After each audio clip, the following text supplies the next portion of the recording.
আমার আল্লাহ ডাক দিয়া বলে, আজরাইল যাও, এই বান্দার হায়াতটা এখানেই শেষ। আমি আল্লাহ পাক আদেশ করলাম তার জানটা কবজ করে নিয়ে আসো। আল্লাহর ফেরেশতা জিবরাইল বান্দার জানটা কবজ করে নেয়। হাদিস শরীফে পয়গম্বর বলেন, নেককার বান্দাদের যখন জানটা কবজ হয়ে যায়, আল্লাহর ফেরেশতারা জান্নাতের কাপড় দিয়ে সুন্দর করে বেচায় রূহটাকে প্রথম আসমানে নিয়ে যায়। কোন ইমানদার বান্দা যদি নেককার থাকে, আমার আল্লাহ পাক রব্বুল আলামিন ওই নেককারের রূহটাকে প্রথম আসমান পর্যন্ত নেওয়ার পর আল্লাহর ফেরেশতারা সুন্দর করে সালাম দিয়া বান্দার জন্য আসমানের দরওয়াজা খুলে দেয়। এভাবে করে করে 2 নাম্বার, 3 নাম্বার, 4র্থ, 5ম, 6ষ্ঠ, 7ম সমস্ত আসমানের দরজা খুলে দেয়। আমার আল্লাহ পাক রব্বুল আলামিন বলেন, এই বান্দাটা নেককার, তার রূহটাকে ইল্লিয়িনে রেখে দাও। এবার ফেরেশতারা সুন্দর করে বান্দার জন্য ঘোষণা দেয়, নাম কানামাতিল আরুস, এই নেককারী বান্দা, আল্লাহ পাক রব্বুল আলামিনের আদেশে তোমাকে ঘোষণা করা হলো, কবরের ভিতরে এমন ভাবে ঘুমাও যেন তুমি বাসর রাতে একজন স্বামী স্ত্রী আরাম করার পর যেমনে ঘুমায়, ওই বান্দা এরকম করে আরাম করে ঘুমাও, কেমন পর্যন্ত তোমাকে কোনোদিন কেউ বিরক্ত করবে না। আল্লাহর বান্দা এবার জান্নাতের ভিতরে জান্নাতের বিছানা বান্দার কবরের বিছানায় দেওয়া হয়। আল্লাহর ইমানদার বান্দা কবরে ঘুমায়, বান্দার কবরের সঙ্গে জান্নাতের সঙ্গে ছোট্ট একটা রাস্তা আমার আল্লাহ করে দেয়। এই ইমানদার বান্দা এবার ওই জায়গায় আরামে ঘুমায়, আর বেঈমানদের হালত তো হয় ভিন্ন। আসমানের দরজা খোলা হয় না, যার কারণে গন্ধ ছড়ায়, দুর্গন্ধ ছড়ায়। আল্লাহ পাক ওইটাকে আসমান থেকে আসার দিয়া ফেলে দেয়। এটা যখন কবরে আসে, বান্দাকে প্রশ্ন করার জন্য বান্দার ফেরেশতারা রেডি হয়ে যায়। এরপরে আযাব শুরু হয়ে যায়। পয়গম্বর যখন জবাব না পারে, এই বদকার বান্দার কবরে এমন ভাবে আযাব হয়, আল্লাহ পাক ফেরেশতার হাতের ভিতরে লোহার হাতুড়ি ধরায় দেয়। নবী ডাক দিয়া কয়, একটা আঘাত যদি ওই হাতুড়ি দিয়া জমিনের মধ্যে লাগতো, জমিনের সমস্ত পাহাড়গুলো ধুলির মতো উড়া শুরু করে দিত। নাউযুবিল্লাহ। এই বান্দাকে আল্লাহ পাক একের পর এক আঘাত দিতে থাকবে। এটা হলো গুনাহগারদের হালত। এই বান্দা যেহেতু 100টা খুন করলো, বান্দার আত্মাটা কোন জায়গায় যাবে? আমার আল্লাহ পাক রব্বুল আলামিনের বান্দার আত্মাটা নিয়ে ফেরেশতাদের মধ্যে দ্বন্দ্ব। একদল কয় জান্নাতে যাবে, আরেক দল কয় জাহান্নাম। কেন জান্নাতে, কেন জাহান্নামে? 2 দলের ভিতরে দ্বন্দ্ব। এই বান্দাটা 100টা খুন করলো, আল্লাহর কাছে তওবা করতে পারে নাই, যার কারণে আল্লাহর বান্দাটা জাহান্নামে যাবে। আর জান্নাতের ফেরেশতারা কয় না না, তওবা করার কারণে জান্নাতে যাবে। নবী করিম সাল্লাল্লাহু আলাইহি ওয়াসাল্লাম বলেন, কেউ যদি কোনো নেক কাজের নিয়ত করে, মান হাম্মা বিহাসানা, নবী বলেন কেউ কোনো নেক কাজের নিয়ত করার পর আল্লাহ পাক রব্বুল আলামিনের হাবিব বলেন, নেক কাজটার নিয়ত করলো কিন্তু নেক কাজ করতে পারে নাই, রাসূল বলেন ওই নিয়তের বরকতে আল্লাহ পাক রব্বুল আলামিন বান্দার আমলনামায় পরিপূর্ণ সওয়াব দান করে দিবেন। সুবহানাল্লাহ। নিয়ত করলেন ফজরের নামাজ পড়বো ইনশাআল্লাহ, নিয়ত করছেন কিন্তু হয়তো কেউ ঘুমের কারণে উঠতে পারেন না, নামাজ না পড়ার গুনাহ তো হবেই, কিন্তু নিয়ত যে করছেন এই নিয়তের বরকতে এই সারা রাত আপনার আমলনামায় সওয়াব আল্লাহ লিখে দিবেন, পরিপূর্ণ নেকি দান করে দিবেন। এটা হলো নেককারদের কাজ, নেককারদের আল্লাহর তরফ থেকে তোহফা। এই বান্দারা নিয়ত করলো কিন্তু তওবা করতে পারে নাই। সকল আলেমদের মহব্বতের মানুষ, বাতিলের আতঙ্ক, সুর সম্রাট, বাংলাদেশের সাংস্কৃতিক অঙ্গনের উজ্জ্বল নক্ষত্র, জাতীয় ইসলামী সাংস্কৃতিক সংগঠন কলরবের সম্মানিত মহাপরিচালক হযরতুল আল্লাম মুফতি সাইদ আহমদ কলরব হুজুরের আগমন। জোরে লিল্লাহে তাকবীর। আল্লাহ তাআলা হযরতকে কবুল করেন, নেক হায়াত দান করেন, সুস্থ রাখেন।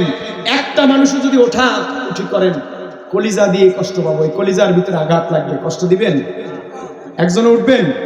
আল্লাহ আজকের এই মাহফিলকে কবুল করেন, জোরে বলেন আমিন। আল্লাহ তাআলা যে কথাগুলো বললাম আমি নালায়েক কি কথাগুলো আমল করার তৌফিক দান করেন, জোরে বলেন আমিন। নাসরুম মিনাল্লাহ। সুমধুর কণ্ঠস্বর জাতীয় সাংস্কৃতিক সংগঠন কলরবের সম্মানিত মহাপরিচালক আসআদ আল ইসলামিয়া মাদ্রাসার সুনামধন্য মুহতামিম মুফতি সাইদ আহমদ কলরব। বয়ান পেশ করছেন মুফতি সাইদ আহমদ কলরব।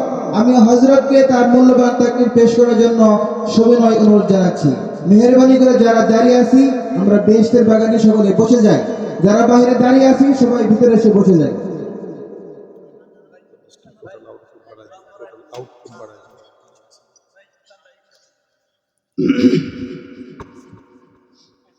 السلام عليكم ورحمة الله وبركاته. إن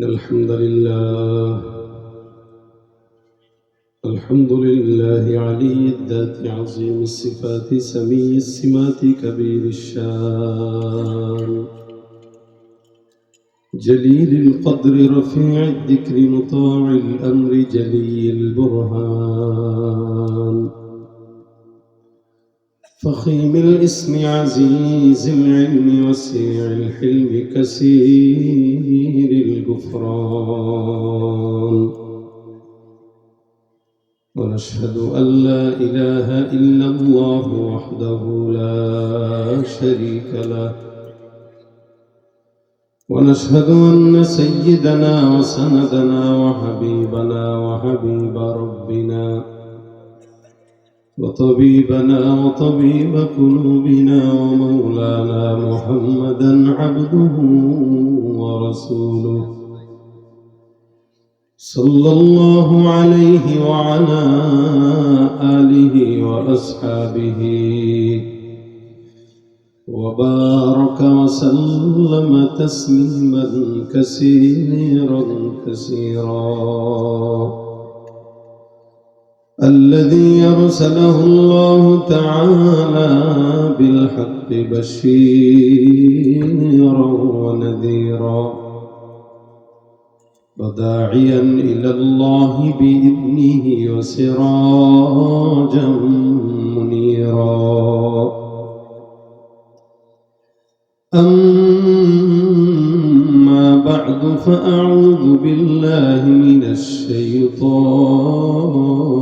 الرجيم بسم الله الرحمن الرحيم وأن استغفروا ربكم ثم توبوا إليه يمتعكم متاعا حسنا إلى أجل مسمى صدق الله مولانا العظيم وصدق رسوله النبي الكريم وقال النبي صلى الله عليه وسلم من لزم الاستغفار جعل الله له من كل هم فرجا ومن كل ضيق مخرجا ورزقه من حيث لا يحتسب أو كما قال عليه الصلاة والسلام زقل زبان كل دروش ريبوري اللهم صل على محمد وعلى آل محمد كما صليت على إبراهيم وعلى آل إبراهيم إنك حميد مجيد اللهم بارك على محمد وعلى آل محمد كما باركت على إبراهيم وعلى آل إبراهيم إنك حميد مجيد زبان খুলে কালিমাতুশ শুকর আদায় করে আল্লাহ পাকের দরবারে জিকির করি লা ইলাহা ইল্লাল্লাহ লা ইলাহা ইল্লাল্লাহ আওয়াজ দিয়ে লা ইলাহা ইল্লাল্লাহ লা ইলাহা ইল্লাল্লাহ লা ইলাহা ইল্লাল্লাহ লা ইলাহা ইল্লাল্লাহ লা ইলাহা ইল্লাল্লাহ লা ইলাহা ইল্লাল্লাহ লা ইলাহা إلا الله محمد رسول الله صلى الله عليه وسلم আলহামদুলিল্লাহ নয়নগর সাউদিয়া বাইতুল আমান জামে মসজিদের উদ্যোগে আয়োজিত 14তম বার্ষিক ওয়াজ মাহফিলের আজকের সম্মানিত সভাপতি দিনপ্রিয় ইসলামীয় ভাইরা, আল্লাহ পাক রব্বুল আলামিনের দরবারে অসংখ্য শুকর ও সুজুদ যে রব্বে কারীম আজকের দিনী মজমায় হাজারো কাজ থেকে ফিতনা থেকে হেফাজত করে জান্নাতের বাগানে বসার তৌফিক এনায়েত করেছেন। সকলে জবান খুলে বলি আলহামদুলিল্লাহ। আরো একটু শুকরিয়ার আদায় যেন শুকরিয়ার মতো হয়, বলেন আলহামদুলিল্লাহ। যতক্ষণ আমি আছি মুখতাসার সময় আলোচনা, এই মুখতাসার আলোচনায় যেন আল্লাহ পাক বারাকা দান করে, যা বলবো শুনবো আমলের নিয়তে বলার শোনার তৌফিক দান করেন। আপনারা ঘুমায়েন না, ঘুম আসছে? রাত অনেক হয়ে গেছে, ঘুমানোর কোনো সুযোগ নেই। এরপরেও বাসায় গেলে আরো 5 ঘন্টা ঘুমিয়ে পারবেন, 6 ঘন্টা, কারণ ফজরের জামাত 6টার পরেই হয়। সুতরাং যতক্ষণ আমি আছি স্বতঃস্ফূর্ততার সাথে থাকতে হবে, পারবেন? অনেক ওলামা একরামরা আলোচনা করেছেন। আমরা সফিউল্লাহ বেলালী সাহেবও চমৎকার আলোচনা আপনাদেরকে শোনা গেছেন। এর আগে অন্যান্য ওলামা একরামরা আসছে। এরপরে আর কোনো বয়ান থাকে না। এরপরে আমাদের দেশের নিজাম প্রধান অতিথি আলোচনা করতেই হয়, তাই আমি আপনাদের সামনে বসলাম। এই যে কথাগুলো বলবো শুরুতেই নিয়ত, এগুলো ইনশাল্লাহ মানবো আমরা, একটু জোরে ইনশাল্লাহ। আমরা মাহফিলে বসে আপনাদেরকে যে বলি যে জোরে বলেন, সুবহানাল্লাহ বলেন, আলহামদুলিল্লাহ বলেন, এটার কারণ আছে। কারণ আমরা সবসময় চায়ের দোকানে বসা থাকি অথবা বাজার ঘাটে থাকি, বন্ধু বান্ধবদের আড্ডায় থাকি। আমরা কোনো আড্ডাতে বসলে গীবত ছাড়া আমাদের জবানে ভালো কোনো কথা বেরোয় না। এই মাহফিলে আসার দ্বারা অন্তত সুবহানাল্লাহ, আলহামদুলিল্লাহ, আল্লাহু আকবার গুলো জবান দিয়ে বের হয়। নবী বলেন, কেউ যদি একবার সুবহানাল্লাহ বলে, ইন্না ফিল জান্নাতি লাশাজারা, আল্লাহ পাক তার জান্নাতে একটা গাছ লাগায় দেয়। জোরে বলেন আর একবার। যারা বলেছেন তাদের জান্নাতে গাছ লেগে গেছে, এখন আরেকটা লেগে গেছে, আবার লেগে গেছে। সুবহানাল্লাহ। যত বলবেন তত, বলেন না, যত বলবেন তত লাগবে। এখন আপনি বলবেন এত গাছ দিয়ে কি করবো? আপনি গণেন তো দুনিয়াতে কত হায়াত পাইছেন আর কতবার সুবহানাল্লাহ বলছেন? বলছেন? যতদিন হায়াত পাইছেন ততদিন সুবহানাল্লাহ বলেন নাই। কখন বলছেন? মাহফিলে আসার পরে হুজুরেরা একটু বলছেন, তখন বলছেন। তো এত বিশাল বড় জান্নাতে এই 2-4টা গাছ কি হবে? এই এলাকার গাছ বলতে পারবেন আপনারা? তাহলে এত বড় একটা এলাকা, তাও তো গাছ নাই, এখানে একটা, ওখানে একটা, এখানে একটা, ছড়ানো ছিটানো। এরপরেও যদি গণনা করতে হয় বলতে পারবেন না, এত গাছ। আর জান্নাত গোটা দুনিয়া, ছোট জান্নাতও যেটা 10টা দুনিয়ার সমান জান্নাত। এত বড় জান্নাতে কত কোটি কোটি গাছ দরকার। আর আমরা কতবার করছি সুবহানাল্লাহ বলে? আমরা তো জিকিরই করি না, বলে বলে করাইতে হয়, ফজিলত শুনে শুনে করাইতে হয়, না তো করি না। এই জন্য যতক্ষণ বসা থাকবেন ততক্ষণ আওয়াজ দিয়ে সুবহানাল্লাহ, আলহামদুলিল্লাহ, আল্লাহু আকবারের ধ্বনিগুলো দিবেন, পারবেন? আমি আপনাদেরকে প্রশ্ন করি, এখানে আমরা যারা বসা, আমি যদি একজন মানুষকে বলি, ভাই একটু হাতটা তোলেন তো, যে লোকে কথা বলবেন যে আমি আমার এই বালেগ হওয়ার পর থেকে আজ পর্যন্ত কোনোদিন কোনো গুনাহ করি নাই, কেউ কি আছেন? হাত তুলবেন। কেউ নাই? এই গোটা এলাকায় আছে কেউ? ডানে আমার মুরব্বীরাও নাই? দেখেন, গোটা বাংলাদেশ কেন, গোটা বিশ্বেও কাউকে পাওয়া যাবে যে লোকে কথা বলবে যে আমার গুনাহ নাই। তবে ওই পাশেই আপনাদের জেলা আছে টাঙ্গাইল, টাঙ্গাইলে একটা বুজুর্গ আছে। হ্যাঁ, বুজুর্গ না বেজিরগু? বেজিরগু। সেই কথা বলে যে আমি আল্লাহর কাছে মাফও চাই না, কারণ আমার গুনাই নেই। জোরে বলেন না? এই কথা যে বলে, শয়তান দেখে আর আল্লাহ, ভাবছিলাম তো আমি বড় শয়তান, এখন আমার চেয়েও পীর আছে। যে লোক বলে যে আমার গুনাহ নাই, ও তো শয়তানের মতো বড় শয়তান। কথা ঠিক কিনা? তাহলে দুনিয়াতে কেউ নাই যে বান্দা বলবে আমার কোনো গুনাহ নাই। সমস্ত বান্দাদের গুনাহ আছে, প্রত্যেকটা বান্দা গুনাহ করে। আমি করি, আমার বাপে করে, আমার দাদাই করছে, তার দাদাই করছে। তবে হ্যাঁ, আল্লাহ পাক রব্বুল আলামিন নবীদেরকে মাসুম বানিয়েছেন। নবীদের কোনো গুনাহ নেই, জোরে বলেন নবীদের ভুল ধরাটাও ভুল। কথা বুঝেন নাই? আমাদের সমাজে অনেক মানুষ আছে যারা নবীদেরও ভুল ধরে। নবীরা অনেকে অপরাধ করছে, এরা কয় যারা নবীদের ভুল ধরে তাদের ঈমানেই সমস্যা। নবীদেরকে আল্লাহ পাক রব্বুল আলামিন নিষ্পাপ বানিয়েছেন। সাহাবা আজমাইনদের আল্লাহ পাক মাফের ঘোষণা করে দিয়েছেন। তার মানে তাদের ভুলের কথাও বলা যাবে, তাদেরকে মাফ করে দিয়েছেন আল্লাহ। আল্লাহ কোরআনে বলেন রাদিয়াল্লাহু আনহুম ওয়া রাদু আন। সাহাবারাও আল্লাহর উপরে সন্তুষ্ট, আল্লাহও তাদের উপরে কি? আচ্ছা, আমরা কি আল্লাহর উপরে খুশি? বুঝে বলেন আসলেই আমার তো মনে হয় না আমরা আল্লাহর উপরে খুশি। আমরা ইসলাম পেয়ে খুশি? বুঝে নাই, এই কারণে বলতেছে খুশি, আবেগে বলতেছি খুশি। ইসলাম পেয়ে যদি কেউ খুশি হয় সে কি দাড়ি কাটবে? এখন বলেন আপনি ইসলাম পেয়ে কেমনে খুশি হইলাম? তখন আমি দাড়ি কাটলাম মানে কি? আল্লাহ এটা ভালো লাগলো না, কেটে দিলাম। আল্লাহ কয় ইসলামের জন্য এটা জরুরি, এখন আমার ভালো লাগলো না, তার মানে সেই ইসলাম পেয়ে খুশি না, সেই ইহুদি নাসারাদেরটা খুশি। কথা কি বুঝাইতে পারছি আপনাদেরকে? আল্লাহর উপর আমরা সন্তুষ্ট না, এই কারণে ব্যবসায় যদি একদিন একটু কম বেশ হয়, আল্লাহ এখানে আমারই দেখলো, একটা গালি দিয়ে দিবে।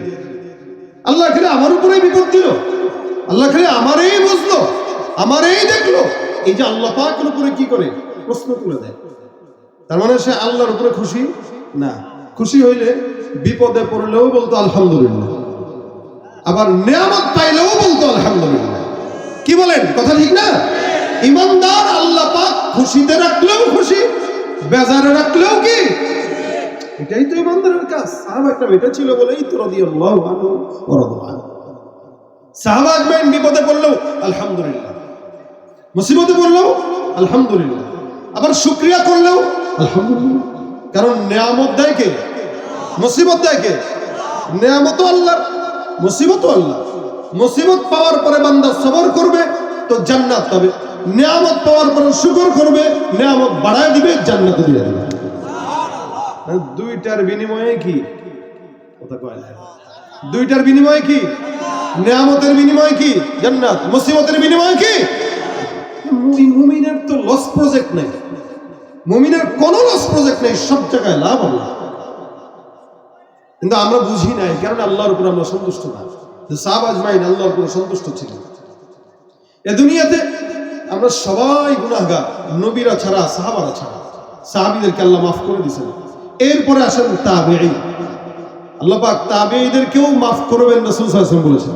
কেন? এরা নবীকে যারা দেখেছে তাদেরকে দেখেছে। সুবহানাল্লাহ। এই জন্য আল্লাহ পাক বলেন আজকে থেকে জামানা যত অতীতে, মানুষ তত আল্লাহর নিকটে, জান্নাতের নিকটে। কথাটা আরেকটু ক্লিয়ার করি। যেমন আজ থেকে 100 বছর আগে যারা জন্মগ্রহণ করেছে বা দুনিয়াতে ছিল, তারা কি আমাদের চেয়ে খারাপ ছিল না ভালো ছিল? এই তো এক কথায় বলতেছেন ভালো ছিল। আমার চাইতে আমার বাবা অবশ্যই ভালো, আপনার চাইতে আপনার বাবা ভালো, আবার আপনার বাবার চেয়ে আপনার দাদা আরেকটু হলেও ভালো। কেন? যেই বর্তমান সময়ের ফিতনা, 2000 সালের ফিতনা অথবা 1990 সালের ফিতনা আর 2025 এর ফিতনা কোনোদিন এক না। 2000 সালে অথবা 1990 সালে বা 70 সালে আমাদের বাবা দাদা যে গুনাহ কল্পনাও করে নাই, ওই গুনাহ আমাদের বাচ্চারা করতেছে। তাহলে ফিতনা বাড়ছে না কমছে? আল্লাহ বলেন ওয়াস-সাবিকুনা আস-সাবিকুন উলাইকাল মুকাররাবুন ফি জান্নাতিন নাঈম সুল্লাতুম মিনাল আউয়ালিন ওয়া কলিলুম মিনাল আখিরিন। জামানা যত অতীতে যায়, মানুষ তত আল্লাহর নিকটে। আমাদের সমাজে কিছু মানুষরা আছে যারা নাকি আল্লাহওয়ালা বুজুর্গদেরকে গালি দেয়, আকাবিরদেরকে গালি দেয়, আসলাফদেরকে গালি দেয়।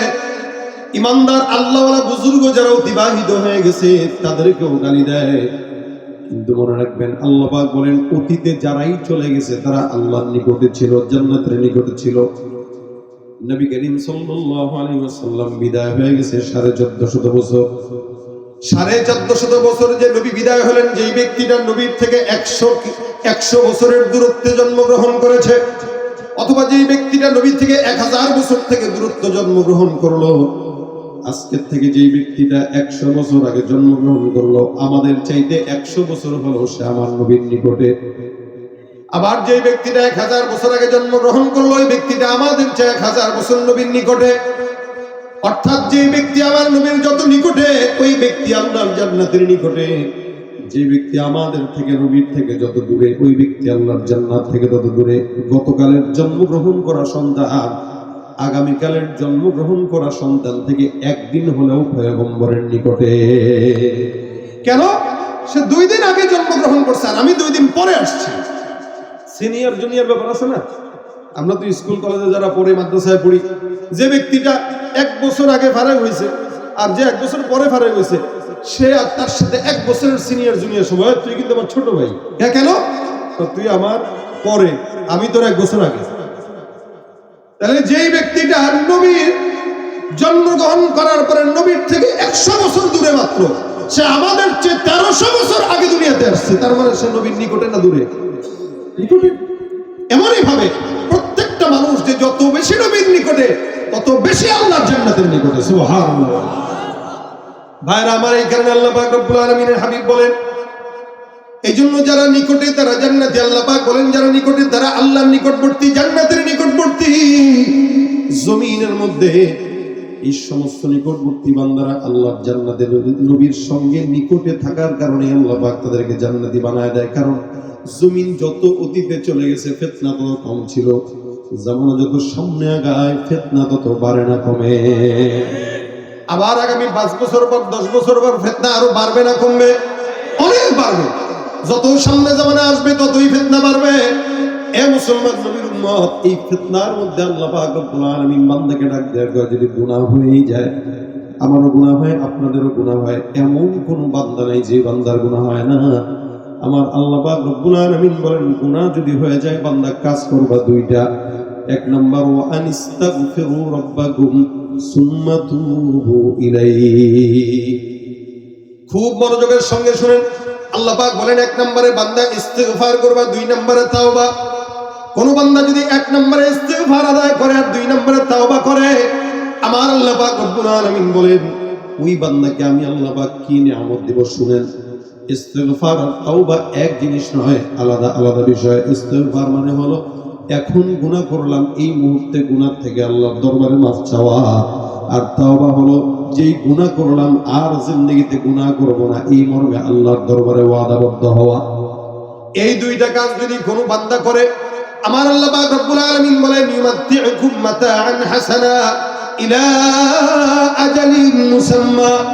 আল্লাহ ডাক দেয়া কয়, হে বান্দা, কেউ যদি ইস্তিগফার আর তাওবা করে, আমি আল্লাহ পাক রব্বুল আলামিন ঘোষণা করলাম, ওই বান্দার জন্য মরণ পর্যন্ত বান্দার যত কল্যাণ দরকার, সমস্ত কল্যাণ আমি আল্লাহ বান্দাকে মরণ পর্যন্ত লিপিবদ্ধ করে দিব। সুবহানাল্লাহ। কাজ কয়টা বলেন তো? কয়টা? 2টা। 1 নম্বরে ইস্তিগফার, 2 নম্বরে তাওবা। আমার সাথে আওয়াজ দিয়ে বলেন, 1 নম্বরে ইস্তিগফার, 2 নম্বরে তাওবা। তাহলে কাজ মনে রাখবো, 2টা কাজ। কাজ করব 2টা, আল্লাহ দিবেন সব কিছু। এই দুনিয়াতে বান্দার ক্ষমতা দরকার, গাড়ি দরকার, বাড়ি দরকার, নেককার বিবি দরকার, সম্পদ দরকার, সচ্ছলতা দরকার, সুস্থতা দরকার। আমার আল্লাহ ডাক দেয়া কয়, যত কিছু দরকার সমস্ত কিছু আমি আল্লাহ পাক বান্দাকে মরণ পর্যন্ত দান করব। এই কারণে আল্লাহ পাক বলেন, ইউমাত্তিউকুম মাতাআন হাসানান ইলা আজালিন মুসাম্মা। গুনাহ তো সব বান্দার হয়, তবে ইস্তিগফার করে কয়জন? আর গুনাহ বান্দার হাত, কান, নাক, চোখ, মুখ, যা অঙ্গ প্রত্যঙ্গ আছে, প্রত্যেকটা অঙ্গ প্রত্যঙ্গের গুনাহ আছে আলাদা আলাদা। প্রত্যেকটা অঙ্গ প্রত্যঙ্গকে আল্লাহ পাক কিয়ামতের ময়দানে আলাদা আলাদা জিজ্ঞাসা করবেন। আল ইয়াউমা নাখতিমু আলা আফওয়াহিহিম ওয়া তুকাল্লিমুনা আইদিহিম ওয়া তাশহাদু আরজুলুহুম বিমা কানু ইয়াকসিবুন। আল্লাহ পাক জবানকে মোহর মেরে দিবেন, কথা বলবে না। তো কি কথা বলবে? হাত দিয়ে চুরি করছিস, হাত দিয়া ঘুষের টাকা নিছো, সুদের টাকা নিছো, আল্লাহ কবে হাত তুই বল, ওর মুখ বলতে পারবে না। তো বান্দার হাত আল্লাহকে বলবে, আল্লাহ ঘুষের টাকা খাইছিল আমারে দিয়া সুন্নাত মনে করে খাইছে। আপনারা সংবাদ দেখেন নাই, এক শয়তান ঘুষের টাকা খায় আর কয় ভাই করে নেন সুন্নাত। এ হাত বলবে আল্লাহ টাকা খাইছে হারাম, কিন্তু গুনে গুনে সুন্নাত মনে করে খাইছে। পা বলবে আল্লাহ আমারে দিয়া অকাম করার জন্য এদিক সেদিক দৌড়াইছে। কি করবেন আপনি? জবান তো বলুন, জবান দিয়ে না দুনিয়াতে চাপাবাজি করা গেছে, জবান দিয়ে দুনিয়াতে চাপাবাজি করে শুনেছেন আমাদেরকে। আমরা তাহাজ্জুদ পড়ি 80 রাকাত, কিন্তু যেদিন আল্লাহ হাত আর পায়ের জবান খুলে দিবে সেদিন তো হাত পা বলবে আল্লাহ একটা সেজদাও দেয় নাই, খালি জনগণের টাকা মারছে। সেদিন কি করবে? ওই দিন আসার আগে আল্লাহ পাক বান্দাকে সতর্ক করছে। কাজ দুইটা, আল্লাহ পাকের দয়া আছে দিলে, যার কারণে এত গুনাহ করার পরেও আমাদেরকে আল্লাহ পাক সুযোগ দিয়ে রাখেন। বারবার হারাম কাজ 1000 বার করলেও আল্লাহ কয় আমি ছাড় দেই, দেখি বান্দা কতটুকু যায়।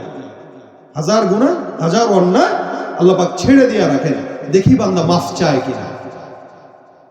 রাসূল সাল্লাল্লাহু আলাইহি ওয়াসাল্লাম হাদিসে ঘটনা বর্ণনা করে শোনায়, বনি ইসরাইলের জামানার একজন আল্লাহর বান্দা অনেক বড় সন্ত্রাস, খুন করছে, একটা নয় দুইটা নয় 99টা খুন।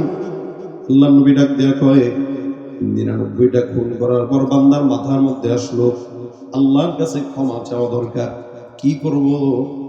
আল্লাহ পাক রব্বুল আলামিনের এই বান্দা একজন আবেদের কাছে যায়, ডাক দেয়া বলে, হুজুর আমার অন্যায় হয়ে গেছে, 99টা খুন করলাম, এতগুলা খুন করার পর আল্লাহ পাক রব্বুল আলামিনের কাছে যদি মাফ চাই, মালিক মাফ করবে কিনা? আল্লাহর ওই বান্দা ডাক দেয়া কয়, এই বেঈমানের বাচ্চা, 99টা খুন করে তুমি আমার কাছে আসছো মাফ চাওয়ার জন্য, এত সোজা নাকি? বেটা 24 ঘন্টা আল্লাহর ইবাদত করি, জিকির আজকার করি, তেলাওয়াত করি, নামাজ কালাম করি, রোজা রাখি, আল্লাহর সব হুকুমগুলো মানার পর আমিও আল্লাহর কাছে মাফ আশা করতে পারি না। আল্লাহ নাকি হয়তো আমাকে কোনো গুনাহের কারণে জাহান্নামে দিয়ে দিবেন।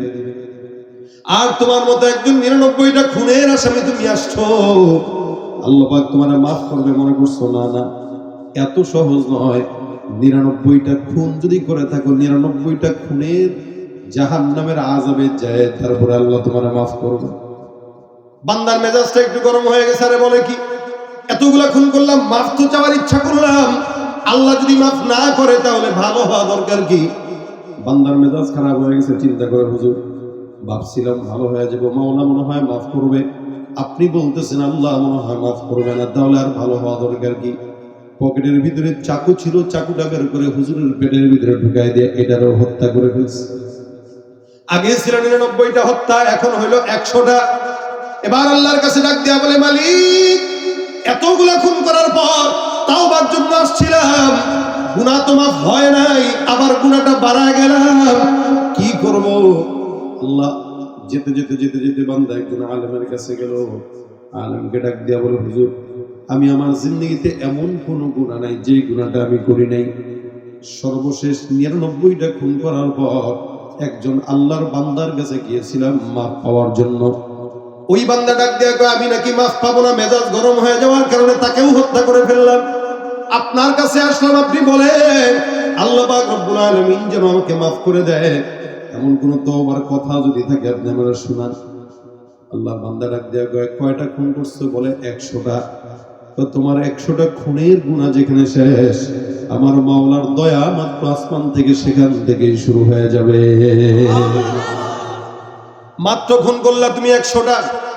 এ মুসলমান জানেন, আবু হুরায়রা রাদিয়াল্লাহু তাআলা আনহু থেকে বর্ণিত, নবী করিম সাল্লাল্লাহু আলাইহি ওয়াসাল্লাম বলেন, একটা মহব্বত, প্রেম, ভালোবাসা, রহমত আমার আল্লাহ পাক রব্বুল আলামিন যখন বানায়, এটাকে 100 ভাগে ভাগ করা হয়। গোটা দুনিয়ার জমিনে আল্লাহ পাক 100 ভাগের 1 ভাগ মহব্বতটা ছড়ায় দিয়ে রাখে।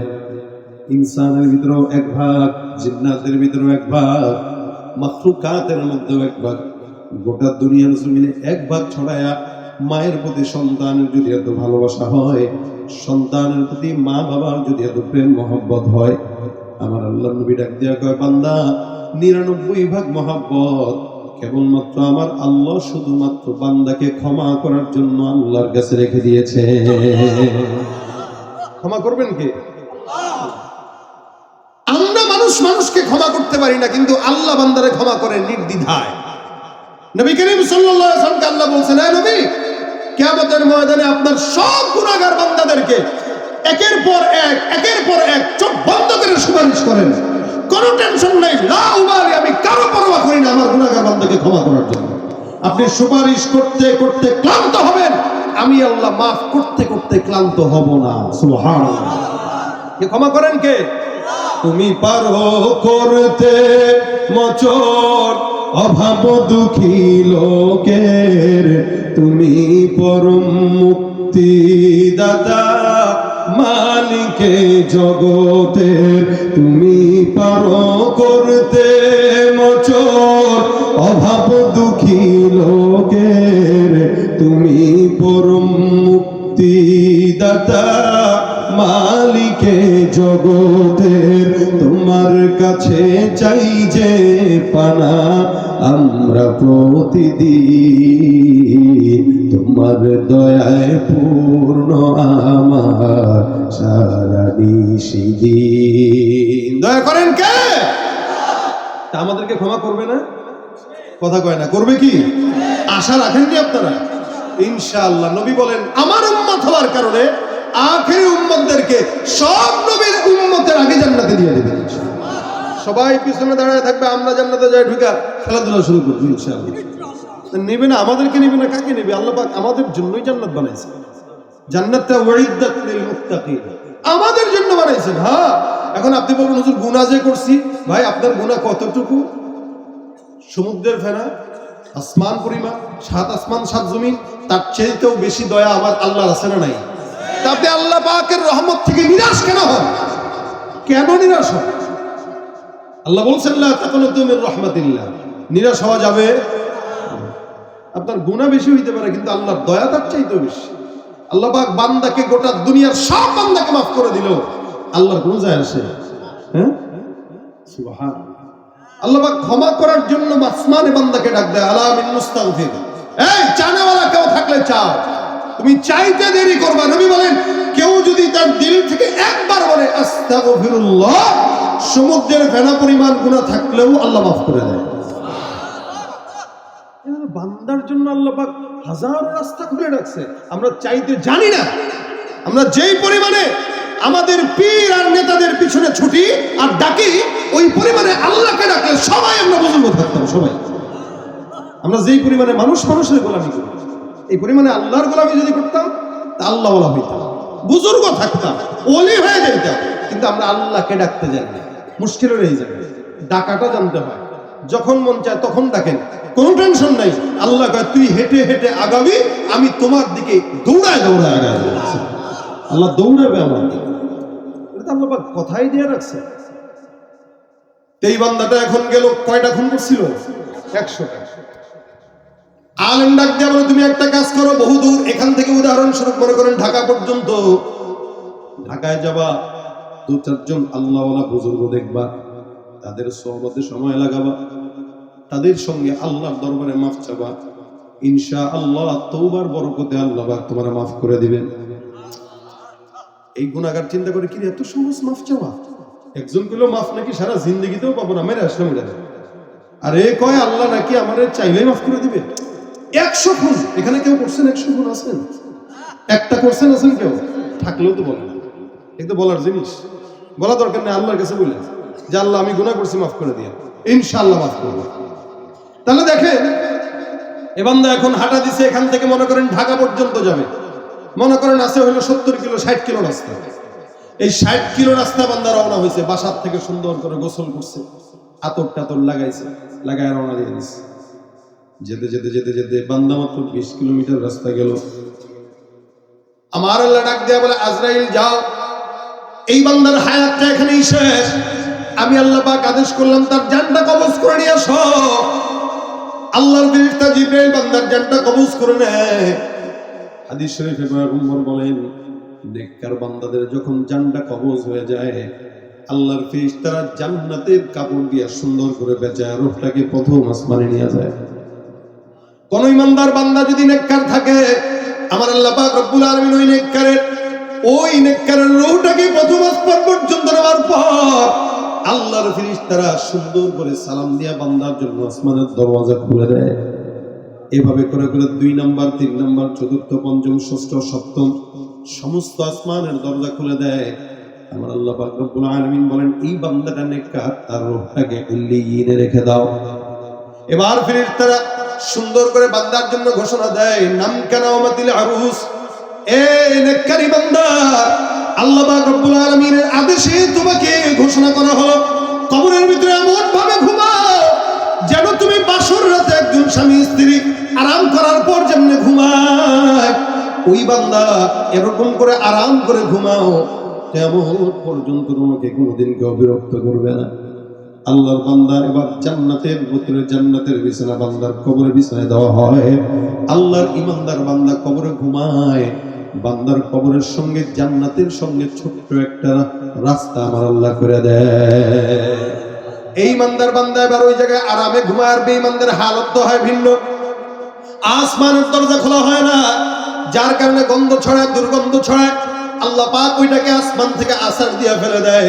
এটা যখন কবরে আসে, বান্দাকে প্রশ্ন করার জন্য বান্দার ফেরেশতারা রেডি হয়ে যায়। এরপরে আযাব শুরু হয়ে যায়। পয়গম্বর যখন জবাব না পারে, এই বদকার বান্দার কবরে এমন ভাবে আযাব হয়, আল্লাহ পাক ফেরেশতার হাতের ভিতরে লোহার হাতুড়ি ধরায় দেয়। নবী ডাক দিয়া কয়, একটা আঘাত যদি ওই হাতুড়ি দিয়া জমিনের মধ্যে লাগতো, জমিনের সমস্ত পাহাড়গুলো ধুলির মতো উড়া শুরু করে দিত। নাউযুবিল্লাহ। এই বান্দাকে আল্লাহ পাক একের পর এক আঘাত দিতে থাকবে। এটা হলো গুনাহগারদের হালত। এই বান্দা যেহেতু 100টা খুন করলো, বান্দার আত্মাটা কোন জায়গায় যাবে? আমার আল্লাহ পাক রব্বুল আলামিনের বান্দার আত্মাটা নিয়ে ফেরেশতাদের মধ্যে দ্বন্দ্ব। একদল কয় জান্নাতে যাবে, আরেক দল কয় জাহান্নাম। কেন জান্নাতে, কেন জাহান্নামে? 2 দলের ভিতরে দ্বন্দ্ব। এই বান্দাটা 100টা খুন করলো, আল্লাহর কাছে তওবা করতে পারে নাই, যার কারণে আল্লাহর বান্দাটা জাহান্নামে যাবে। আর জান্নাতের ফেরেশতারা কয় না না, তওবা করার কারণে জান্নাতে যাবে। নবী করিম সাল্লাল্লাহু আলাইহি ওয়াসাল্লাম বলেন, কেউ যদি কোনো নেক কাজের নিয়ত করে, মান হাম্মা বিহাসানা, নবী বলেন কেউ কোনো নেক কাজের নিয়ত করার পর আল্লাহ পাক রব্বুল আলামিনের হাবিব বলেন, নেক কাজটার নিয়ত করলো কিন্তু নেক কাজ করতে পারে নাই। রাসূল বলেন, ওই নিয়তের বরকতে আল্লাহ পাক রব্বুল আলামিন বান্দার আমলনামায় পরিপূর্ণ সওয়াব দান করে দিবেন। সুবহানাল্লাহ। নিয়ত করলেন ফজরের নামাজ পড়বো ইনশাআল্লাহ, নিয়ত করছেন, কিন্তু হয়তো কেউ ঘুমের কারণে উঠতে পারেন না, নামাজ না পড়ার গুনাহ তো হবেই, কিন্তু নিয়ত যে করছেন, এই নিয়তের বরকতে এই সারা রাত আপনার আমলনামায় সওয়াব আল্লাহ লিখে দিবেন, পরিপূর্ণ নেকি দান করে দিবেন। এটা হলো নেককারদের কাজ, নেককারদের আল্লাহর তরফ থেকে তোহফা। এই বান্দারা নিয়ত করলো কিন্তু তওবা করতে পারে নাই। 2 দল ফেরেশতার ভিতরে দ্বন্দ্ব দেখার পর আমার আল্লাহ ডাক দেয়া কয়, ফেরেশতা, এই 2 দল ফেরেশতার ভিতরে সমাধান দাও। আল্লাহর ফেরেশতা একজন সমাধান দেওয়ার জন্য আসে, ডাক দেয়া বলে, কি সমস্যা? বলে, এই সমস্যা। আমি সমাধান জন্য আসলাম। বান্দার বাসার থেকে তওবার রাস্তা পর্যন্ত যে গেল, আমি তওবার রাস্তাটা তোমাদের সামনে মাপবো। যদি বান্দার বাসার থেকে তওবা দূর পর্যন্ত রাস্তা বেশি হয়, এই বান্দা জান্নাতি, আর রাস্তা যদি কম হয়, বান্দা জাহান্নামী। 60 কিলোমিটার রাস্তার মধ্যে মাত্র 20 কিলোমিটার রাস্তা গেল, কম না বেশি গেল? মাত্র 20 কিলোমিটার রাস্তা। ফেরেশতারা কয়, রাস্তাটা মাপো। আল্লাহর ফেরেশতা রাস্তা মাপা শুরু করে দেয়। ফেরেশতারা তো জানে না বান্দা বেশি গেল নাকি কম গেল, আমার আল্লাহ জানে, আর ওই বান্দাটাও জানে। আমার আল্লাহ ডাক দেয়া কয়, জমিন, আমি আল্লাহ পাক রব্বুল আলামিন আদেশ করলাম, আমার বান্দাটা তওবার রাস্তা পর্যন্ত যদিও কম গেল, তুমি জমিন আমি আল্লাহর কথা শোনো, তুমি আমার গোলাম। আমি আল্লাহ পাক রব্বুল আলামিন আদেশ করলাম, হে জমিন, এই বান্দাটা বাসার থেকে তওবার রাস্তা যদিও কম গেছে, আমি আল্লাহ পাক বললাম, বান্দার রাস্তাটা দীর্ঘ লম্বা হয়ে তুমি সোজাসুজি বান্দার জান্নাত পর্যন্ত চলে যাও। আমার আল্লাহ আদেশ দেওয়ার পর জমিন লম্বা হয়ে বান্দার জান্নাত পর্যন্ত চলে গেল। ফেরেশতারা রাস্তা মাপে 1 হাত 2 হাত 3 হাত করে করে করে করে মাপতে মাপতে মাপতে মাপতে তাকায় দেখে আল্লাহর বান্দার রাস্তাটা, তওবার রাস্তাটা গোটা জান্নাত বরাবর চলে গেছে। বান্দেগানে খাসে আল্লাহ মুগুয়ুব দরজাহা জানে জাওয়াসিসুল কুলুব জিমসর শবু এ পিরাহন শনিদি চরাদর চাহে কেনানস নদীদি। আমার আল্লাহ পাক রব্বুল আলামিন বান্দাকে বিপদের মধ্যে একা ছেড়ে দেন না।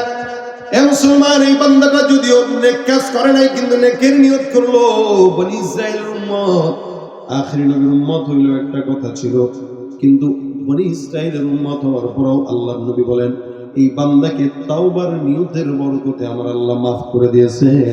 এ মুসলমান, আমরা আখির নবীর উম্মত হওয়ার পর যদি আমার আল্লাহর কাছে মাফ চাই, আপনাকে আমাকে তো তার আগে আগে মাফ করে দিবেন। সুবহানাল্লাহ। এই জন্য ভাইরা আমার, ওয়াজ তো অনেক শুনেন, সব সময় শুনেন, মুশকিল হলো ওয়াজ শুনি ঠিকই মানি না। শুনেন ঠিকই মানেন না। এই যে যতগুলো মানুষ আসছে সবাই তো জীবনে বহুত ওয়াজ শুনছেন, আমরা বহুত ওয়াজ করছি। প্রত্যেক মাসে না হইলেও 70-80 জায়গায় ওয়াজ করা হয়। তাহলে এই যে এত ওয়াজ, এরপরেও কি নামাজি ফজরের সময় বাড়ছে? ফজরের নামাজে মসজিদে তাকাইলে মনে হয় বাংলাদেশের নাস্তিক ভরা, আর জুমার নামাজে মসজিদে তাকাইলে মনে হয় এদেশে ইমানদার ভরা। কারণ জুমার নামাজে 5 তলা মসজিদ ভরে, আর ফজরের নামাজে 5 টাকার লোক, 5 জন লোক হয় না। তাহলে কাদেরকে ওয়াজ করি? ওয়াজ করে গেলাম, নিয়ত করলাম ভাই ফজরের নামাজ পড়বেন তো? হ্যাঁ পড়বো হুজুর ইনশাআল্লাহ। ওই ইনশাআল্লাহ হলো বনি ইসরাইলের ইনশাআল্লাহ। মানে হুজুর বলছি আল্লাহ যদি চায়, আল্লাহ চায় নাই আমার দোষ কি? দাদা বুঝেন না, আল্লাহ চায় নাই আমার দোষ কি? এর মনের ইচ্ছা নাই, এই কারণে আল্লাহ চায় না। এই জন্য নিয়ত করবেন, যা শুনবেন আমলের নিয়তে শুনবেন ইনশাআল্লাহ। আল্লাহ আমল করার তৌফিক দান করুন, বলেন আমিন। তাহলে কাজ আগে বলেছি কয়টা? 2টা। একটা ইস্তিগফার, একটা কি? তাওবা।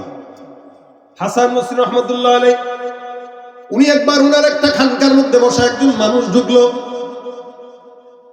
ঢোকার পরে ডাক দেয়া কয়, হুজুর আমার জীবনে এমন কোনো গুনাহ নাই যেই গুনাহ করি নাই। চুরি করছি, ডাকাতি করছি, সন্ত্রাসী করছি, মানুষ হত্যাও করছি, এমন কোনো গুনাহ নাই করি নাই। এমন ছোট্ট আমল দেন যে আমলের কারণে আল্লাহ পাক আমাকে মাফ করে দিবেন। হাসান বসরি বলেন, যাও যাও, ছোট্ট আমল হইলো আস্তাগফিরুল্লাহ। বলেন না, আমল দিছে। বেচা কয়, হুজুর আমি বুঝছেন তো আমি কি গুনাহ করছি? কয় বুঝছি। হুজুর খুনও করছি? কয় বুঝলাম তো, যাও আস্তাগফিরুল্লাহ। হুজুর সব গুনাহ মাফ হয়ে যাবে? কয় হ্যাঁ বললাম তো, এটা পড়তে থাকতে। গেল। কিছুক্ষণ পর আরেকজন আসলো। আসার পরে বলে, হুজুর আমার এলাকায় বৃষ্টি হয় না আসমান থেকে, আমার ছোট্ট একটা আমল দেন, আমাদের এলাকায় একটু বৃষ্টি হয়। আমাদের দেখেন না গরমের সময় বৃষ্টি না হলে হুজুরেরা দোয়া করে নামাজ পড়ে, আপনারা তো পড়ছেন সালাতুল ইস্তিসকার নামাজ পড়ে পড়ে আল্লাহর কাছ থেকে বৃষ্টি আনায়। হাসান বসরি বলেন, যাও যদি তোমাদের এলাকায় বৃষ্টি নাও হয়, আমল হলো একটা, কি? আস্তাগফিরুল্লাহ। এই বেচারাও চলে গেল। 2 জন বাদ। এবার 3য় জন আরেকজন ঢুকে ডাক দেয়া বলে, হুজুর আমাদের এলাকায় অনেক মানুষ আছে কিন্তু ফসলাদি হয় না, চাষাবাদ করতে চাই কিন্তু ফসল বরকত নাই, আমাদেরকে আমল একটা দেন যেন এলাকার ভিতরে ফসলাদি হয়। হাসান বসরি বলেন, যাও যাও, বেশি বেশি পড়বা আস্তাগফিরুল্লাহ। আরেকজন আল্লাহর বান্দা আসলে ডাক দেয়া বলে, হুজুর আমার সম্পদ নাই, দোকান আছে বাজারে কিন্তু বেচা কিনা নাই, এমন একটা আমল শিখায় দেন যে আমলের কারণে আল্লাহ পাক রব্বুল আলামিন আমার দোকানের মধ্যে বেচা কিনা বরকত দান করবেন। হাসান বসরি রাহমাতুল্লাহি আলাইহি কয়, যাও যাও, বেশি বেশি পড়বা আস্তাগফিরুল্লাহ। আরেকজন আল্লাহর বান্দা এসে বলে, হুজুর আমার এলাকার ভিতরে আমি নিজে বিয়ে করছি, অনেক মানুষরা আছে যাদের সন্তান হয় না, এমন একটা আমল দিয়া দেন যে আমলের কারণে আল্লাহ পাক সন্তান দান করবেন। হাসান বসরি বলে, যাও বেশি বেশি জবান দিয়া পড়ো আস্তাগফিরুল্লাহ। তার মানে সন্তান না হইলেও পড়বো কি? আস্তাগফিরুল্লাহ। আমাদের দেশে অনেক ব্যাকরণের দল আছে যারা নাকি সন্তান না হইলে সোজা খাজা বাবার দরবারে দৌড় দেয়। বাবার একটা আব্বা ফু দেন, একটু বউরে বউরে ফু দিয়া বাচ্চা হওয়া যায়? কথা কয় না, হওয়ানো যায়? কই ফু দিয়া বাচ্চা হওয়া যায়? ফু দিয়া বাচ্চা আল্লাহ পাক বানাইছে। ঈসা ইবনে মারইয়ামকে আল্লাহ পাক এখানে ফু দিয়ে দিয়েছে। তা আল্লাহ ফেরেশতা জিবরাইল সেই জায়গাটা একটু খুলে ছু একটা ফু দিয়ে দিয়েছে। ফু দিয়া বলতেছেন, আপনি কিন্তু মা হয়ে গেছেন। সুবহানাল্লাহ। মারইয়াম কয়, কি বলে না বলে, বিয়ে শাদী কিচ্ছু করি নাই, আমি মা হয়ে গেছে। আরে এটাই আল্লাহ পাকের আদেশ। তো মানুষকে কি বলবো সেটা ভিন্ন ঘটনা। তো ফু দিয়ে আল্লাহ পাক রব্বুল আলামিন বাচ্চা বানাইছেন মরিয়মের পেট থেকে ঈসাকে। এখন এই কারামতি দুনিয়ার কোন পীর দিতে পারবে? তাহলে খাজার দরবারে যায় সন্তান চাওয়া যাবে? কথা কয় না। আপনারা চান নাকি? আমি তোমার ভয়ে আছি নাকি আবার আমারে উল্টা অ্যাকশন করেন আবার? হুজুর কি বলেন, আমরা তো খাজার ভক্ত। আল্লাহ ছাড়া কারো কাছে চাওয়া যাবে? যত বড় পীর হোক যাবে, যত বড় খাজা হোক যাবে। পীরগিরি আর মাজার পূজা চলছে দেশটা জুড়িয়া, সেরেকি আর ভণ্ডামিতে দেশটা গেছে ভরিয়া। পীরগিরি আর মাজার পূজা চলছে দেশটা জুড়িয়া, সেরেকি আর ভণ্ডামিতে দেশটা গেছে ভরিয়া। গাজার কলকি টান মারিয়া, গাজার কলকি টান মারিয়া দেখায় খাজার সার। ওরা শিক্ষিত শয়তান, ওরা শিক্ষিত শয়তান। ঠিক কিনা? যারা চাবো কার কাছে সন্তান হইলে আল্লাহর কাছে দেন, বলো আল্লাহ। সন্তান হয় না, হাসান মুসলিম বলেন যাও ইস্তেগফার করো। বান্দা চলে গেল, আরেকজন আল্লাহর বান্দা এসে কয় হুজুর আমাদের এলাকায় নদীর ভিতরে পানি নাই, নদী নালা খাল বিল সব শুকিয়ে গেছে। এই যমুনায় যান দেখবেন যমুনা শুকানো, পদ্মায় যান দেখবেন পদ্মায় চর হয়ে গেছে। কালকে না আগের দিন খবরে দেখলাম সন্দ্বীপে শ্রীলঙ্কার চাইতেও বড় একটা দ্বীপ ভেসে উঠতেছে। সমুদ্র আস্তে আস্তে শুকায় যাচ্ছে। হাসান মুসলিম বলেন যাও বেশি বেশি আমল করো। কি? আস্তাগফিরুল্লাহ। এই 6 জন 5 জন যারা আসলো সবাইকে আমল দিল কয়টা? কথা কয় না, কয়টা? একটা। এবার পাশ থেকে একজন কয় হুজুর বুঝলাম না, সমস্ত মানুষকে আমল একটাই দিলেন, আমল কি হুজুর একটাই জানেন নাকি আর জানেন? এটা একটু জানা দরকার। হাসান মুসলিম বলেন মানে এই আমল আমি দেই নাই, এটা আমার বাবাও দেয় নাই, পীরও দেয় নাই, স্বয়ং আল্লাহ কোরআনে গোটা দুনিয়ার বান্দাকে দান করেছেন। আমলটা দিয়েছেন কে? আল্লাহ। গোটা দুনিয়ার বান্দাকে আল্লাহ পাকে আমলটা দান করেছেন। এই জন্য হাসান মুসলিম রহমতুল্লাহ আলাইহি বলেন শোনো, আল্লাহ পাক কোরআনে বলেন ফাকুল তুস্তাগফিরু রাব্বাকুম ইন্নাহু কানা গাফফারা।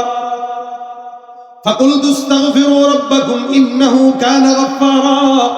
কোন বান্দা যদি ইস্তেগফার করে আল্লাহ পাক বলেন নিশ্চয়ই আল্লাহ ক্ষমাশীল, বান্দার যত গুনাহ আছে সব আল্লাহ পাক ক্ষমা করে দিবেন। যেই বান্দা গুনাহ মাফের জন্য আসলো ওই বান্দাকে ইস্তেগফার আল্লাহর এই কোরআনের আয়াতের কারণেই দিয়েছি। 2 নম্বর ইউরসিলিস সামা আলাইকুম মিদরারা। আসমান থেকে আল্লাহ পাক রব্বুল আলামিন বৃষ্টি বর্ষণ করে দিবে। হাসান মুসলিম বলেন যেই বান্দা বৃষ্টির জন্য আসলো ওই বান্দাকেও আমি আল্লাহর কোরআনের এই আয়াতের মাধ্যমে আমলটা দিয়েছি। কারণ আমার আল্লাহ বলেন কেউ যদি ইস্তেগফার আমল করে বান্দা আসমান থেকে উপকারী বৃষ্টি আমি আল্লাহ বান্দার জন্য দান করে দেব। সুবহানাল্লাহ। আয়ুমদিদুকুম বিআমওয়ালিন ওয়া বানিন। সম্পদ যদি না থাকে, সন্তান যদি না থাকে, আল্লাহ পাক রব্বুল আলামিন বলেন আমি আল্লাহ পাক রব্বুল আলামিন ওই বান্দার জন্য যত সম্পদ দরকার, যত সন্তান দরকার, সব সম্পদ আর সন্তানের বন্দোবস্ত আসমান থেকে আমি আল্লাহ ফয়সালা করে দেব। সুবহানাল্লাহ। ওয়াজআল লাকুম জান্নাতি ওয়াজআল লাকুম আনহারা। নদী নালায় পানি যদি না থাকে, ফসল যদি না থাকে, আল্লাহ পাক রব্বুল আলামিন বলেন আমি আল্লাহ পাক বান্দার জন্য সকল প্রকার নিয়ামতের জন্য বন্দোবস্ত করে দিব। বলে কতদিন? ইলা আজালিন মুসাম্মা। বান্দার মওত পর্যন্ত যত যত নিয়ামত দরকার সমস্ত নিয়ামত আমি আল্লাহ বান্দার জন্য দান করে দিব। সুবহানাল্লাহ। ঘোষণা তো করেছেন আল্লাহ। আল্লাহর কথায় কি হেরফের হয়?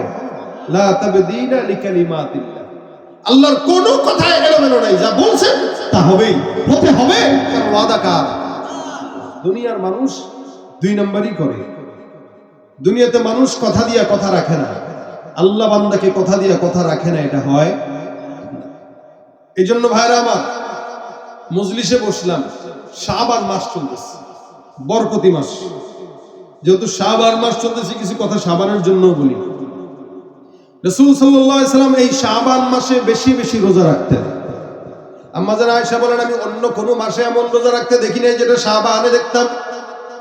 সাহাবারা আরজ করলেন ইয়া রাসূলুল্লাহ শাবান মাসে আপনি কেন এত রোজা রাখেন?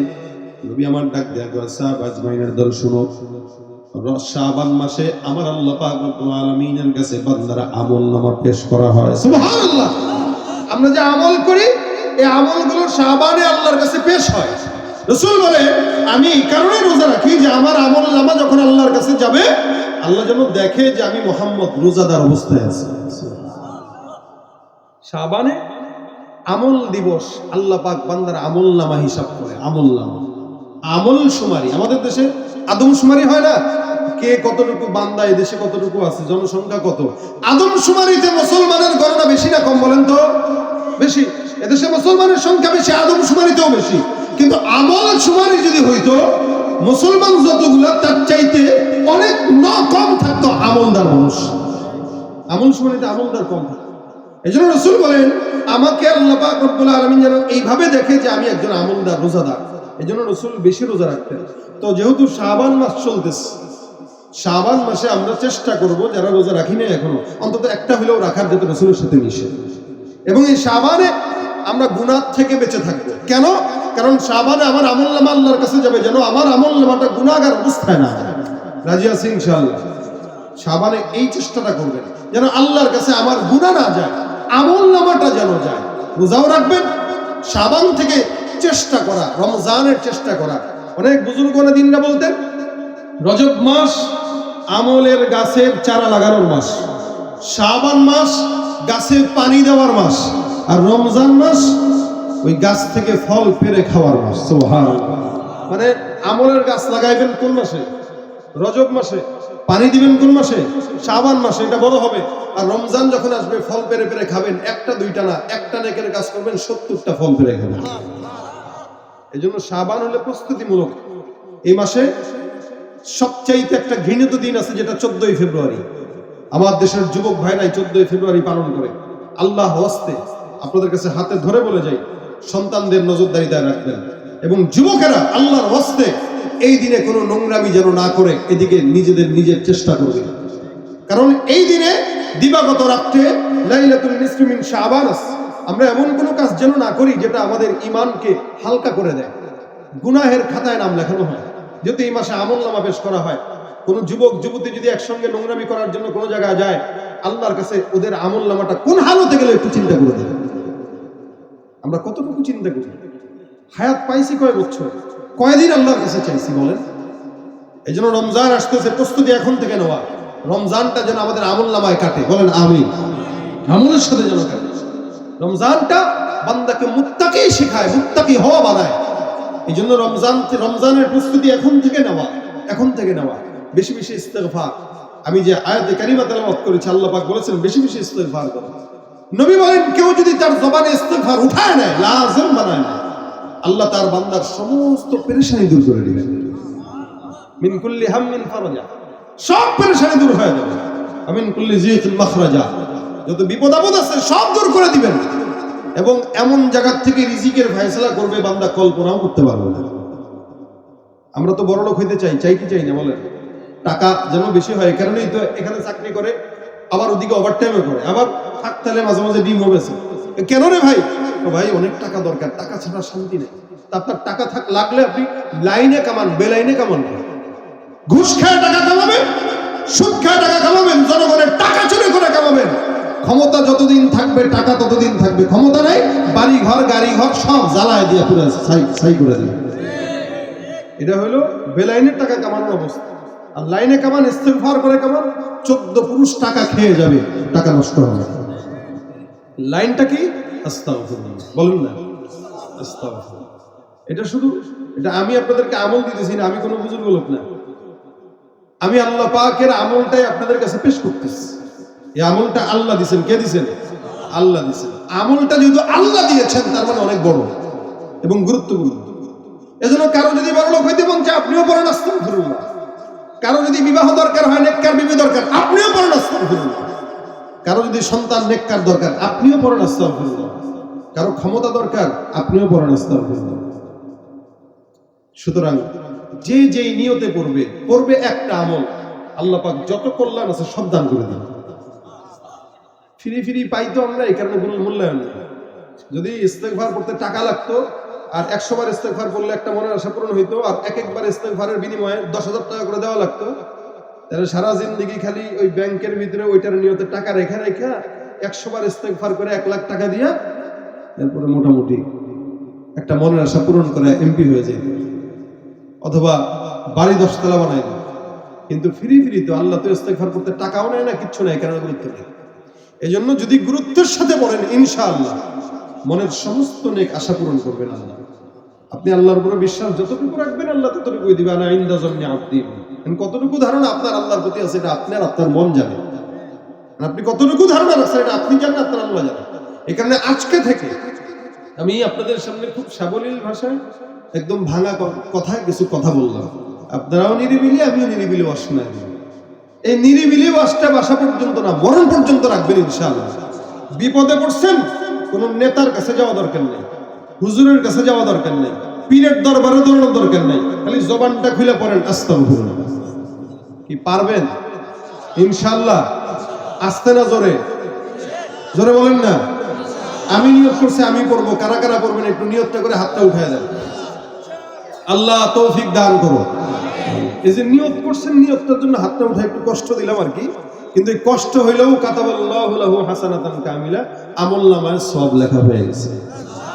রমজান আসতেছে, এখন থেকেই নিজেকে পবিত্র বানায় নেন, যে রমজানটা যেন পবিত্রতার সাথে কাটে। বেশি বেশি যেন ভাজা পোড়া 2 নম্বর জিনিস দিয়ে খাওয়াইতে পারি, এই নিয়ত করে। হ্যাঁ, আমাদের দেশের মানুষ তো রমজান আসলে ধান্দাবাজি করে বেশি। সারা দেশের দুনিয়ার সমস্ত দেশের মানুষগুলো রোজাদারদেরকে খেদমত করে, একমাত্র বাঙালি জাতি বেহায়ার জাত যারা রমজান মাসে রোজাদারদের উপরে জুলুম করে, ডাল চাল সবকিছুর দাম বাড়ায় দেয়। এলো এই বেহায়া জাত। এই যে আপনি যদি ব্যবসায়ী হন, রোজাদারদের জন্য আপনি আসান করেন, আল্লাহ আপনার জন্য আসান করবেন। আল্লাহ পাক যেন আমাদেরকে এই কথাগুলো মানার তৌফিক দান। ইস্তিগফার জবানে উঠাবো, নিজে একা না। নবী বলেন, ইন্নী লা আস্তাগফিরুল্লাহ, প্রত্যেকদিন আমি নিজে ইস্তিগফার করছি 100 বার। কয়বার? 100 বার। রাসূল যদি নিষ্পাপ নবী হওয়ার পরে 100 বার করে, আমাদের 1 কোটি বার পড়া দরকার, 1 কোটি বার। কিন্তু আমরা পড়ি একবারও না। এই 5 ওয়াক্ত নামাজের পরে অভ্যাস যদি থাকে 10 বার 20 বার করে পড়লে 100 বার হয়ে যায়। নিজে পড়বেন, নিজের বিবিকে বলবেন, রান্না করবা ইস্তিগফার করো, বাচ্চাকে দুধ পান করাইতেছো ইস্তিগফার করো, যে হালতে আছে ইস্তিগফার করো। এটা নিজের ঘরের ভিতরে আমলি মুহাসাবা করবেন। ভাই, আমাদের ঘরে আমলি মুহাসাবা নাই। এই যে মোবাইল আসছে, এই মোবাইলটা এসে স্বামী স্ত্রীর সম্পর্কও দূরে ঠেলে দিছে, ইবাদত বন্দিগিও দূরে ঠেলে দিছে, কোরআন তেলাওয়াতও দূরে ঠেলে দিছে, জাহান্নামকে কাছে ঘরে ঢুকিয়ে দিছে। হাসতে হাসতে জাহান্নামে চলে যাচ্ছে, হাসতে হাসতে। আল্লাহ পাক আমাদেরকে হেফাজত করুক, বলেন আমিন। এই জন্য আপনারা নিয়ত করবেন, আল্লাহ পাক যেন আমাদেরকে ইস্তিগফারের আমলটা বাসা পর্যন্ত না, কবর পর্যন্ত আমল করার তৌফিক দান করে। এই শেষ পর্যন্ত বসার পরে এই কথাটা যদি বাসা পর্যন্ত নেন, এই জায়গাটাই কামিয়াবি, অন্য কোনো কিছু না। মাহফিলটার সার্থকতা এখানেই, যারা আজকের মজমায় কষ্ট করে মুজাহাদা করে টাকা দিয়ে, শ্রম দিয়ে, বুদ্ধি দিয়ে, পরামর্শ দিয়ে আয়োজন করেছে, যারা বসছেন, প্রত্যেকের জন্য এই মাহফিলটা নাজাতের উসিলা হয়ে যাবে যদি এখানে সবগুলা মানুষ এই কথাটা বাসা পর্যন্ত নেয়। আল্লাহ আমাদেরকে আমল করার তৌফিক দান করুন, বলেন আমিন। ইনশাআল্লাহ মানবো। আপনারা ওই যে বললাম, আপনারা চুপচাপ, তো আমিও চুপচাপ, কারণ আমাদের তো ভাই এখন এই পর্যায়ে এসে আর ওয়াজ করতে মন চায় না, কত চিল্লায় আর এক গলা দিয়ে। এখন এই কারণে আপনারা নিরিবিলি শুনছেন, আলহামদুলিল্লাহ, এটা ভালো লাগছে। আমিও নিরিবিলি কথা শোনায় দিয়ে চলে যাচ্ছি। তবে আপনারা দোয়া করেন, এই আজকের প্রোগ্রাম যারা করছে, যুবক ভাইরা এবং মসজিদ কমিটির ভাইরা, আল্লাহ পাক যেন আমাদের এই সওয়াবগুলোর উসিলা এদেরকে মাফ করে দেয়। এবং আপনারাও যারা বসছেন, ওয়াজে আসা, দীর্ঘ ওয়াজ শোনা, গজল শোনা, এগুলো হইলো অপশনাল। মূল মাকসাদ হইলো আল্লাহ পাক যেন আমাদের উপর রাজি খুশি হয়। কি বলেন? আল্লাহ যদি রাজি খুশি হয়, ওয়াজ বেশি শুনলেন আর কম শুনলেন, গজল দুইটা বেশি শুনলেন আর কম শুনলেন, এটা বড় বিষয় না। শুনে গেলাম, মানতে পারলাম, কামিয়াবি এই জায়গায়। আল্লাহ পাক আমাদেরকে কামিয়াবি দান করুক। কোনো কথা আছে কি? আচ্ছা, গাচ্ছি, সমস্যা নেই। আমাদের মাহফিলের সম্মানিত প্রধান অতিথি আছে, ভিপি জনাব মোহাম্মদ হেলাল উদ্দিন সাহেব, সভাপতি কালিয়াকোর।